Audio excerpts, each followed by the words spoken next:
What's up guys, and today I'm here to talk about the PHAT Strat with pH. So, as always, grab yourself a nice steamy caffeinated beverage and let's talk about some guitars.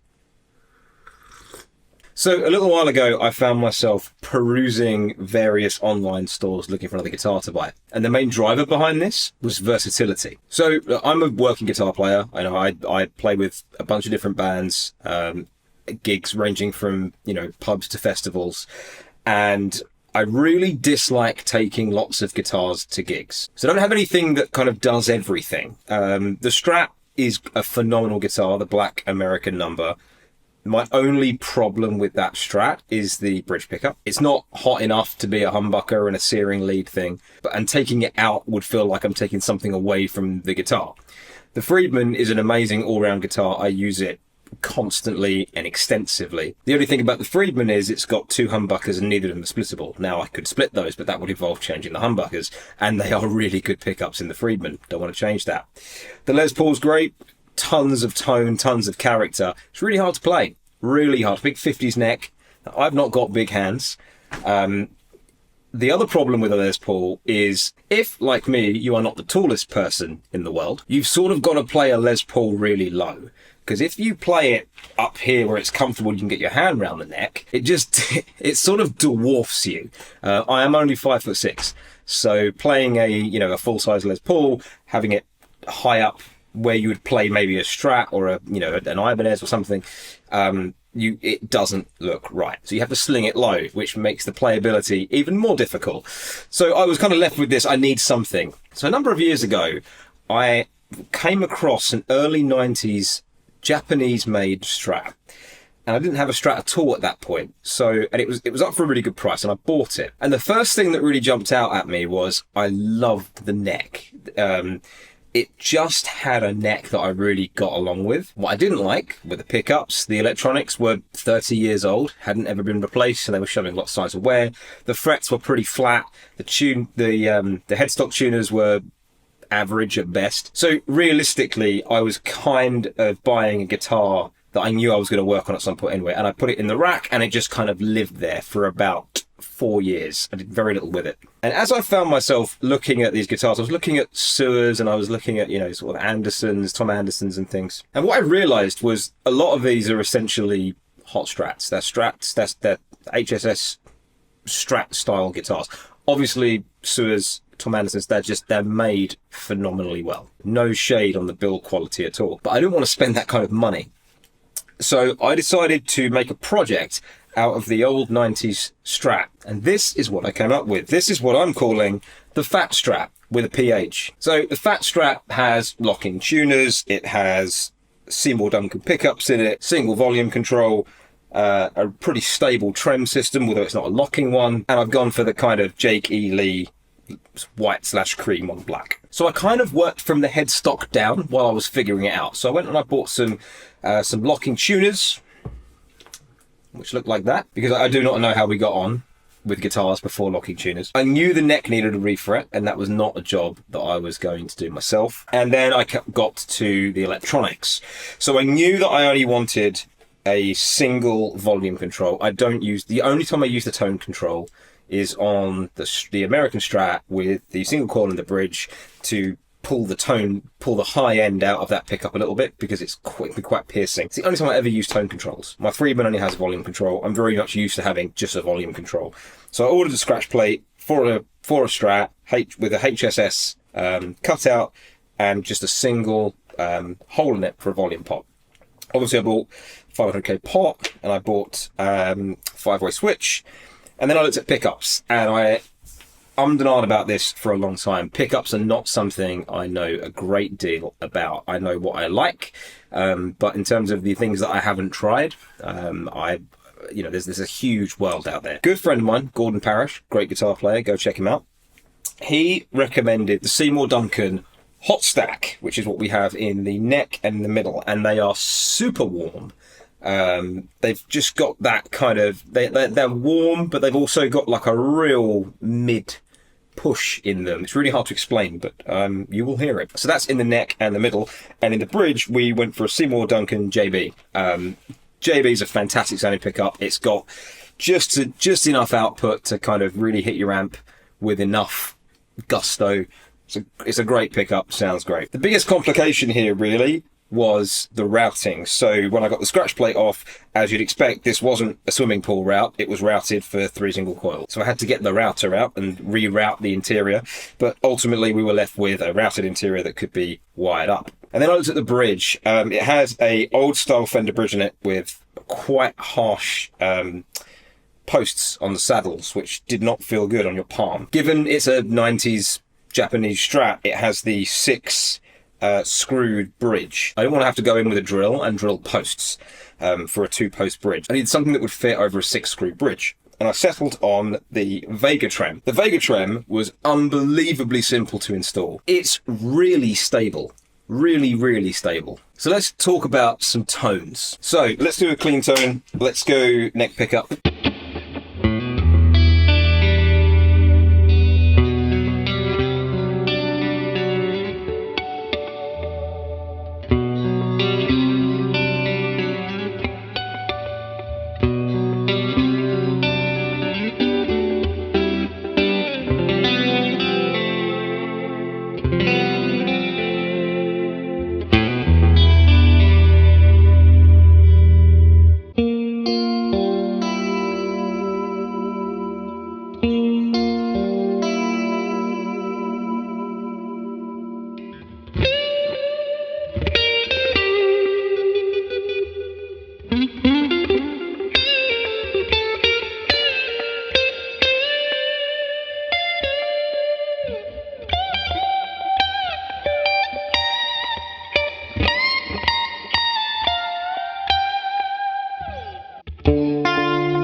Let's add a little bit of gain.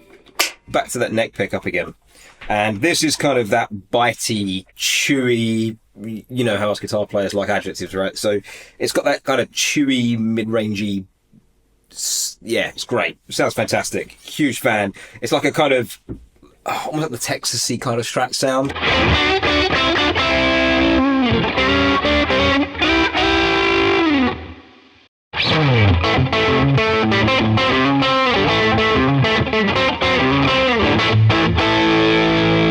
If I go to the bridge pickup, you will hear the difference in output now between the neck and the bridge. The JB is about as high output as I'd like to go. I recently tried the Alnico version of this pickup, which had a bit too much for my liking, but this kind of sits about right.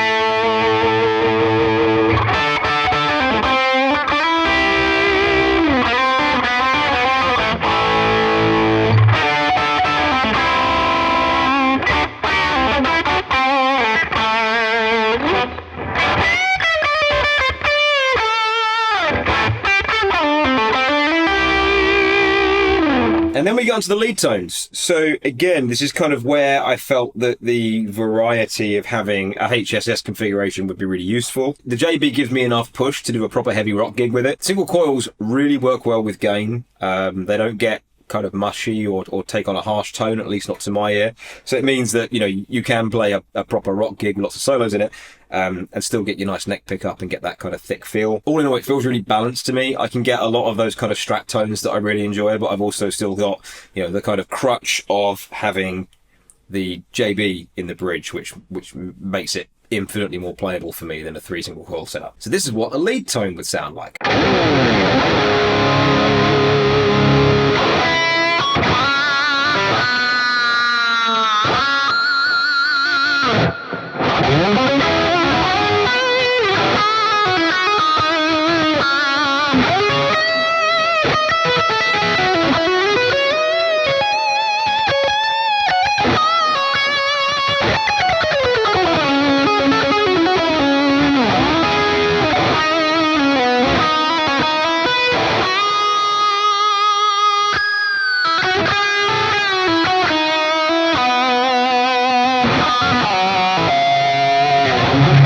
So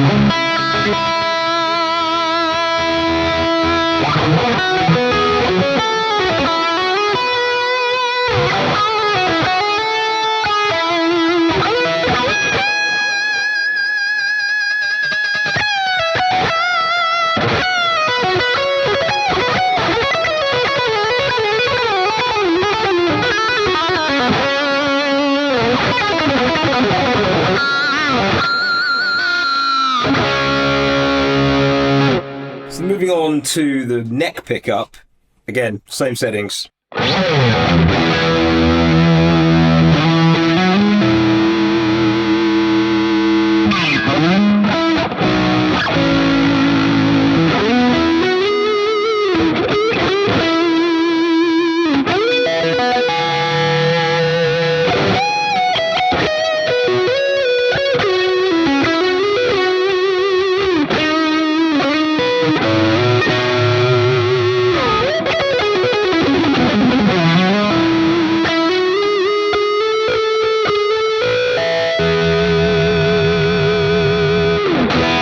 So what don't I like about it? I've got two things.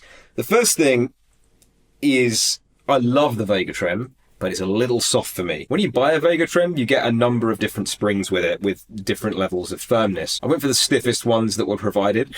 It's still quite soft. I'm used to the stiffness of a Floyd Rose.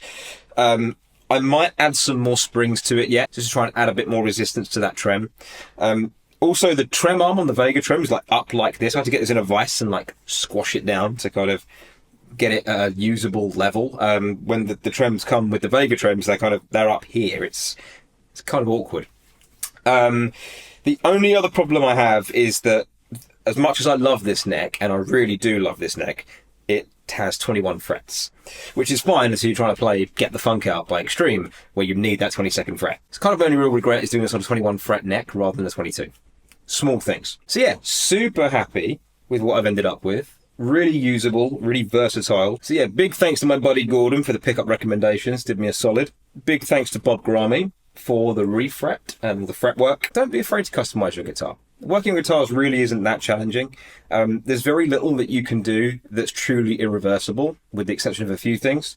So if there's something you want to do, go change it. I had a lot of fun doing this, really enjoyed the project, and I'm really happy to be left with something that's exactly what I wanted, super versatile, fits all my needs, and I'm really looking forward to making some cool music on it in the years to come. So thanks for watching. Merry Christmas.